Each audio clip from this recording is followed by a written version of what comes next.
திருநெல்வேலி அருள்மிகு உச்சிஷ்ட கணபதி திருக்கோவிலில் காலபைரவ ஜெயந்தி விழா 64 பைரவ மூல மந்திர ஹோமம் ஏராளமான பக்தர்கள் பங்கேற்பு.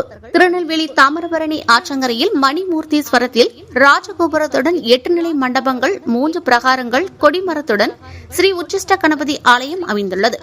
இத்திருக்கோவிலின் வடகிழக்கு மூலையில் அருள்பாலித்து வரும் சொர்ணாகர்ஷண பைரவருக்கு மகாதேவ அஷ்டமியை முன்னிட்டு 64 பைரவ மூல மந்திர ஹோமம் நடைபெற்றது.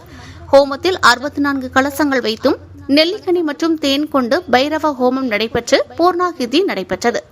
கலசங்களுக்கு சிறப்பு தீபாராதனை நடைபெற்றதும் சொர்ணாகர்ஷண பைரவருக்கு மாப்பொடி, மஞ்சள் பொடி, வாசனை பொடி, பால், தயிர், தேன், இளநீர், விபூதி, அன்னம், நெய் மற்றும் சந்தனம் கொண்டு ருத்ர ஜபத்துடன் அபிஷேகம் நடைபெற்றது. பின்னர் யாகசாலையில் இருந்து கலசங்கள் கொண்டு வரப்பட்டு பைரவ கலசாபிஷேகம் நடைபெற்றது. தொடர்ந்து தங்கமுலாம் பூசப்பட்ட கவசம் கொண்டு சிறப்பு அலங்காரம் பைரவருக்கு செய்யப்பட்டது. அர்ச்சனை முடிந்து நட்சத்திர ஆரத்தி, கோபுர ஆரத்தி காண்பிக்கப்பட்டது. ஏராளமான பொதுமக்கள், பக்தர்கள் பைரவ மூலமந்திர ஹோமத்தில் கலந்து கொண்டு பைரவரை தரிசனம் செய்தனர். அனைவருக்கும் பிரசாதங்கள் வழங்கப்பட்டது.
திருநெல்வேலி அருள்மிகு உச்சிஷ்ட கணபதி திருக்கோவிலில் காலபைரவ ஜெயந்தி விழா 64 பைரவ மூல மந்திர ஹோமம் ஏராளமான பக்தர்கள் பங்கேற்பு.